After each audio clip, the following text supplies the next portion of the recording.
একজন যুবক আমার সামনে এসে চোখের পানি ছেড়ে দিয়ে বলে, হুজুর দোয়া করবেন, আমি একটা কোম্পানিতে চাকরি পেয়েছি, বেতন অনেক টাকা, আমার মা নাই বাবাও নাই। আমি ডাক দিয়া বলি, ভাই কতদিন আগে তোমার মা বাবা মারা গেছে? যুবক ডাক দিয়া বলে, হুজুর কি বলবো দুঃখের কষ্টের কথা, আমার এসএসসি পরীক্ষার আগে মা বাবা দুনিয়ার বুক থেকে চিরবিদায় নিয়েছে। আমার বাবা বড় কষ্ট করে অন্যের বাড়ি কাজ করে ফর্ম ফিলআপের টাকা দিয়েছিল। ওই বাবা আমার এসএসসি পরীক্ষার আগেই দুনিয়ার বুক থেকে বিদায় নিয়ে চলে গেছে। এসএসসি পরীক্ষার আগে মা বাবা যখন মারা গেল, আমি লেখাপড়া বাদ দিতে চাইলাম। এলাকার মুরব্বি বলল, তোর মেধা ভালো, পরীক্ষাটা দে। এসএসসি পরীক্ষা দিলাম, হুজুর মা নাই বাবাও নাই। আজকে আমি সাতপাতায় গেলাম, জেলা স্কুল, বালিকা স্কুল, ওই স্কুলগুলোর সামনে দেখলাম কত মা কত বাবা গুলো দাঁড়িয়ে আছে, ভিড়। চিন্তা করলাম এত মানুষের ভিড় কেন? তারপরে আমার মাথায় আসলো এসএসসি পরীক্ষা হচ্ছে, মায়ের কত দয়া, বাবার কত দয়া। সন্তান 10টায় পরীক্ষার হলে ঢোকে, রোদের মধ্যে মা 10টা থেকে 1টা পর্যন্ত ওই জেলা স্কুলের গেটে দাঁড়ায়। সন্তানের পরীক্ষা হলে মা গভীর রাতে তাহাজ্জুদ করে পাস করার জন্য হাত তুলে দাঁড়ায়।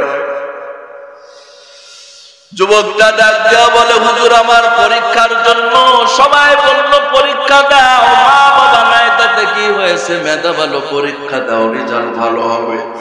হুজুর আমি পরীক্ষা দিলাম, পরীক্ষার 3 মাস পরে যখন রেজাল্ট ভালো হলো,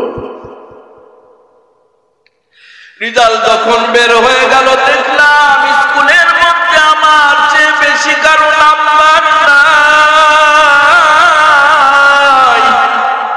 স্কুলের মধ্যে হুজুর আমি ফার্স্ট হয়ে গেলাম, জিপিএ 5 পেয়ে গেলাম।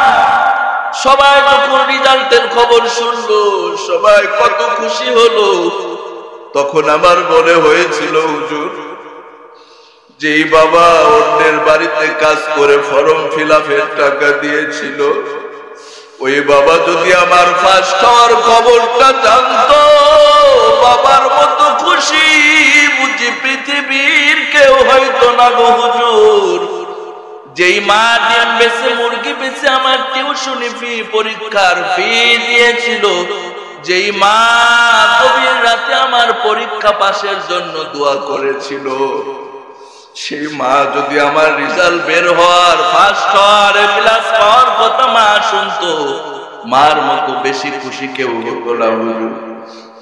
গেল এসএসসি পরীক্ষার রেজাল্ট, তারপরে সবাই বলল তুই উচ্চ মাধ্যমিকে ভর্তি হয়ে যা। ইন্টার পরীক্ষা দিলাম, তারপরে ডিগ্রি অনার্স পাস করে হুজুর আমি একটা কোম্পানিতে, ভালো কোম্পানিতে সার্কুলারের চাকরি হয়ে গেল।